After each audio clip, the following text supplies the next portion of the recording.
ইয়াতে পুলিচ কমিশনাৰে কৈছে যে ৰমেন বৰুৱা ডাঙৰীয়া ব্ৰহ্মপুত্ৰ নদীলৈ যোৱাৰ প্ৰমাণ আছে, উভতি অহাৰ প্ৰমাণ নাই।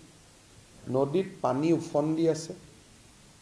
যদি কোনোবা নদীলৈকে যায় আৰু উভতি নাহে, মই ভাবোঁ যে ইয়াত আৰু বহুত বেছি বিষয়টো লৈ পেলাই আগবাঢ়ি যোৱাৰ বহুত বেছি প্ৰশ্ন নাথাকে। নিয়তিৰ পৰিহাসক আমি স্বীকাৰ কৰিব লাগে।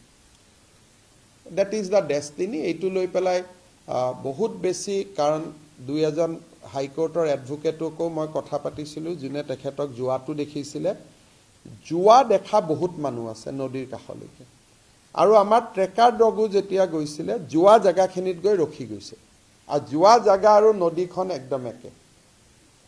আৰু সেই নদীৰ পৰা মানুহ উভতি অহা প্ৰমাণ যদি নাথাকে, তেতিয়াহ'লে নিয়তিৰ পৰিহাসক আমি স্বীকাৰ কৰা উচিত। আৰু যিটো ঘটনা বা যিখিনি পুলিচে গম পাইছে, বহুতখিনি কথা ক'বৰ কাৰণে অসুবিধা, কিন্তু পুলিচে যিখিনি কথা পাইছে, ৰাতিপুৱা তেওঁ প্ৰচণ্ড মানসিক আঘাত এটা পাইছিলে।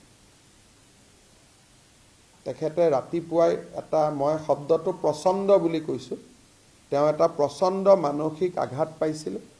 আৰু প্ৰচণ্ড মানসিক আঘাতটো পোৱাৰ পিছত তেওঁ ব্ৰহ্মপুত্ৰৰ ফালে গ'লগৈ, আৰু ঘূৰি অহাৰ কোনো প্ৰমাণ আমাৰ হাতত নাই।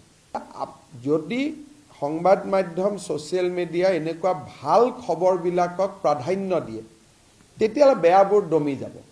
বেয়া এটা হ'লে যিমান প্ৰাধান্য দিয়া বাতৰি ওলায়, ভাল খবৰটো নোলায়। বেয়াৰ বিৰুদ্ধে আক্ৰমণৰ আটাইতকৈ ভাল অস্ত্ৰটো হৈছে ভাল কথাখিনি প্ৰচাৰ কৰা। যেতিয়া ভালে বেছি প্ৰচাৰ পায়, বেয়া নিজে নিজে ঠাণ্ডা হৈ যায়। এইটো মই বিশ্বাস কৰোঁ, মোৰ পাৰ্চনেল ফিলচফি। আৰু বাকী য'ত য'ত ঘটনা হৈছে আমি ব্যৱস্থা ল'ম, আৰু কঠোৰ ব্যৱস্থা ল'ম।